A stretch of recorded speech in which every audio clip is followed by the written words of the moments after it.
guys! For this video, isinama tayo ng ating partner sa kanilang yearly ball, and also I'm looking forward of course na makita yung mga food na ihahanda sa kanilang party. So that's their appetizer. So my partner, he's working at the Empress Hotel. So yearly meron talaga silang ginagawang ball. Siguro pa thank you na rin sa mga empleyado ng hotel.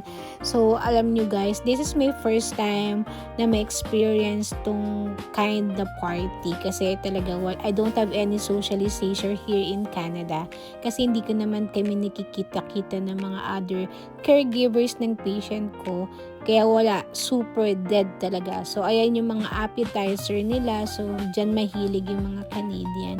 And then that is the soup station. So of course hindi naman tayo kumukuha o makumpuha ng mga food na hindi natin kilala.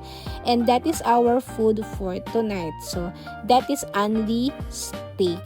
And also syempre meron din sila mga pastries. Nag-enjoy talaga ako kumuha ng mga pastries nila kasi sobrang cute ng mga gawa nila. Naka 5 merengue ako and also 5 macaroons kasi sobrang sarap. And also kumuha din ako ng madami para ma-share dun sa table namin kasi sobrang cute nila lahat tingnan. Ayoko may maiwan ako kahit isa. As you can see in my plate, talaga namang full pack. So outfit check. So that is our fit for tonight. So yung dress ko is galing lang yan sa Philippines. So ayan yung ginagamit ko kapag merong events sa school, and then yung suit niya isiniram lang natin yan. So hindi naman tayo gagastos ng para bumili pa kasi one night lang din naman niya gagamitin, diba? We look presentable that night. And also syempre nagpicture din sila ng mga workmates niya. Actually guys, hindi naman na rin ako bago sa mga ka-workmates niya kasi na-meet ko na rin sila dahil sinasama ko ni JC minsan pag meron silang session. Ganun ako ka-grateful sa kanya kasi alam niya na talaga naman na gusto ko rin ma-experience yung mga ganyang bagay kasi sa Philippines talaga guys, ang dami naming kaibigan. Yung socialization namin sa Philippines is umaapaw, pero syempre ngayon na nandito kami sa ibang lugar, hindi naman din namin talaga mapipigilan. Syempre puro lang work.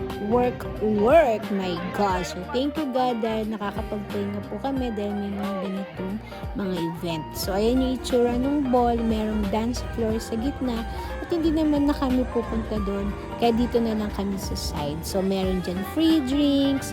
And also, alam niyo ba guys, dapat nanalo kami sa raffle. Ang panalo sa raffle is parang 2 nights or 3 nights in San Francisco, USA. Kaso hindi namin siya nakuha kasi nandun kami sa may picture station. Parang hindi yata yun sa amin. Kaya that's fine. And also, we're very thankful and very blessed dahil na nandito kami, nagsasaya kami kahit na papaano is nakakapagpahinga kami. So after nyan, it's party!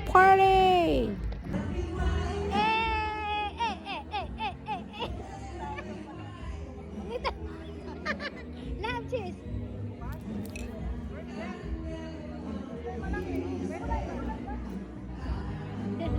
Kulit para mahilo.